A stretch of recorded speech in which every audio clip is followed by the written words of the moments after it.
Pada video kali ini, kami pun akan kembali menjelaskan dan juga menceritakan mengenai spoiler atau bocoran cerita terbaru dari manga sepak bola kunci biru, yaitu chapter yang ke-238. Di mana semua isi pembahasan kita kali ini bersumber langsung dari beberapa bocoran pada manga versi majalahnya, yang kebetulan sudah banyak sekali beredar di internet sejak beberapa jam yang lalu. Jadi perihal kebenaran dan juga keakuratannya sudah pasti dapat dipertanggungjawabkan. Oleh karena itu, bagi kalian yang penasaran dan ingin tahu mengenai semua pembahasan singkatnya, maka kalian bisa simak terus ya video ini sampai habis. Manga sepak bola kunci biru chapter yang ke-238 berjudul The Dreamer. Atau jika kita terjemahkan ke dalam bahasa Indonesia, maka artinya adalah pemimpi atau bisa juga impian dalam bentuk jamak. Judul tersebut merupakan sebuah kata kiasan yang nantinya akan kembali menggambarkan dan juga menceritakan tentang bagaimana proses permainan baru dari Isagi Oichi dan juga Hiyoriyo. Mengingat fokus dari chapter terbaru minggu ini adalah kepada dua orang tersebut. Singkat cerita, tepat ketika tim Uber sedang melakukan proses serangan balik super cepatnya, maka di saat yang bersamaan, Isagi pun seketika langsung menatap mata dari Hiyoriyo sambil memberikan sebuah isyarat menggunakan lambaian tangan kirinya menuju ke arah Hiyoriyo dan juga berkata seperti ini. Ayo cepat sadarlah dan cepat lakukanlah. Melihat dan menyaksikan respon yang diberikan oleh Isagi itu, Hiyori pun akhirnya seketika langsung sadar bahwa memang benar saat ini Isagi masih memiliki sebuah rencana lain yang nantinya akan bisa dia gunakan untuk dapat mengalahkan para pemain dari tim Uber sekaligus mengalahkan Michael Kaiser. Jadi, supaya bola itu tidak direbut lagi oleh Michael Kaiser, maka Isagi pun mengandalkan kemampuan puzzle terakhirnya, yaitu kemampuan mata metavision dari seorang Hiyoriyo supaya bisa memberikan yang terbaik di dalam pertandingan ini. Hingga pada panel berikutnya, Hiyori yang saat ini sudah masuk ke dalam mode metavision lagi, akhirnya seketika langsung membatalkan niatnya untuk mengoper bola itu kepada Isagi Oichi. Lalu tanpa pikir panjang, dia pun seketika langsung berlari dengan cepat menuju ke arah sisi sebelah kanan lapangan sesuai perintah dari Isagi Oichi sambil berkata seperti ini kepada Isagi. Baiklah bodoh, walaupun aku sendiri tidak yakin bisa melakukannya, namun secara teori, semua rencana darimu itu sangatlah mungkin untuk bisa dilakukan.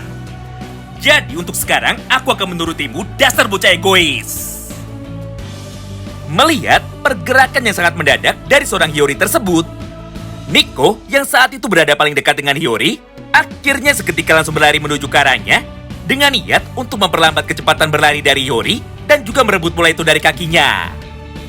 Walaupun pada awalnya, Nico mampu mengimbangi kecepatan berlari dari Hiyoriyo dan berhasil memojokkan Hiyoriyo supaya mau berlari menuju ke arah yang ditentukan oleh Nico. Namun, tepat ketika Nico mulai mendekat, ternyata hal yang sangatlah berbanding terbalik justru malah terjadi pada momen ini.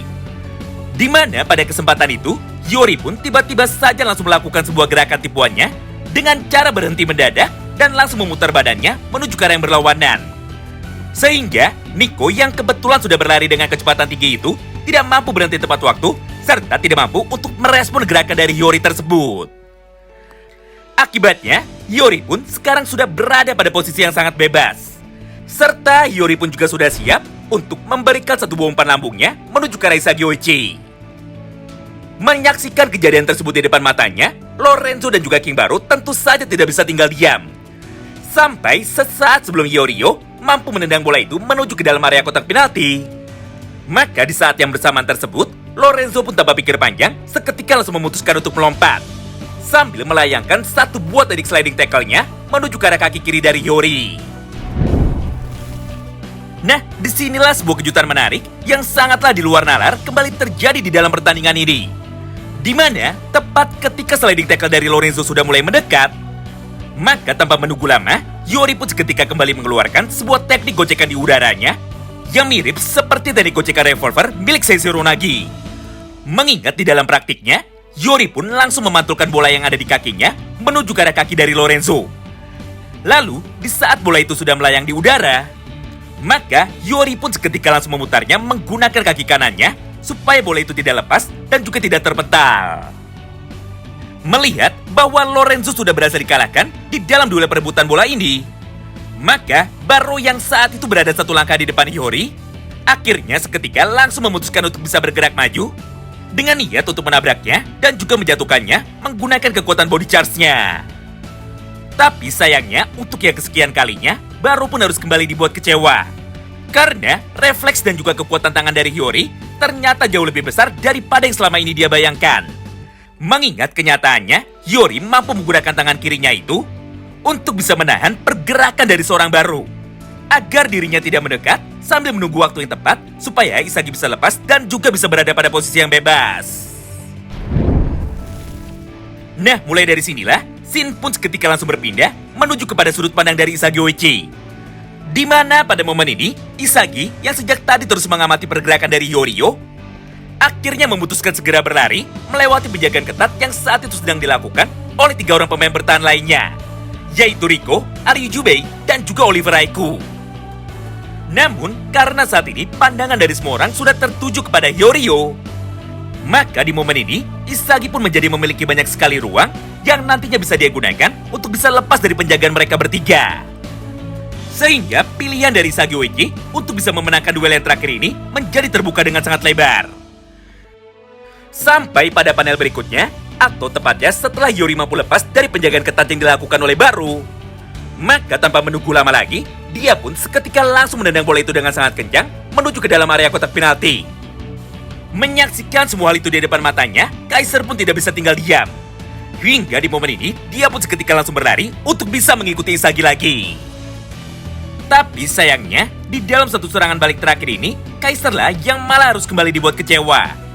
Karena kenyataannya, bola umpan dari Hiyori itu mampu berbelok di udara dan arahnya pun seketika langsung berubah menuju ke arah sisi sebelah kiri lapangan. Di mana pada posisi itu terdapat sebuah area kosong yang saat itu hanya bisa dicapai dan juga bisa dikejar oleh Isagi Oichi. Hingga pada momen tersebut, permainan kombinasi dari Isagi dan juga Hiyoriyo akhirnya berhasil menipu Michael Kaiser dan juga mengalahkan semua pemain bertahan dari tim Uber. Karena kenyataannya, tepat ketika bola itu sudah tiba dan juga sudah mendarat di depan Isagi Oichi, maka Isagi pun tanpa sempat menoleh, seketika langsung melesatkan satu buah tendangan direct shoot-nya yang dilakukan berdasarkan refleks dengan menggunakan kaki kanan. Sampai gol yang ketiga pun akhirnya berhasil tercipta dan peluit tanda berakhir pertandingan antara kedua tim ini seketika langsung dibunyikan. Dengan sebuah hasil akhir berupa kemenangan bagi tim Basar Munchen. Melalui satu buah serangan dramatis yang membuat skor akhir dari pertandingan ini seketika langsung berubah menjadi 3-2. Wow, menarik banget ya. Sayangnya, isi cerita dari chapter 238 minggu ini sangatlah singkat sekali. Karena ke-6 halaman sisa lainnya digunakan sebagai media promosi untuk menyampaikan sebuah kabar baik kepada kita semua. Yang pertama, anime season kedua dari manga sepak bola Kuci Biru akan kembali tayang pada tahun depan. Dan yang kedua, movie pertama dari Blue Lock yang menceritakan mengenai spin-off dari Seishi Ronagi akan tayang secara bersamaan pada tahun 2024 juga. Nah, itulah semua informasi singkat yang dapat kami sampaikan kepada kalian di dalam satu video ini. Terima kasih banyak yang sudah simak video ini sampai habis ya. Sampai jumpa lagi di pembahasan selanjutnya, dan salam baku hantam.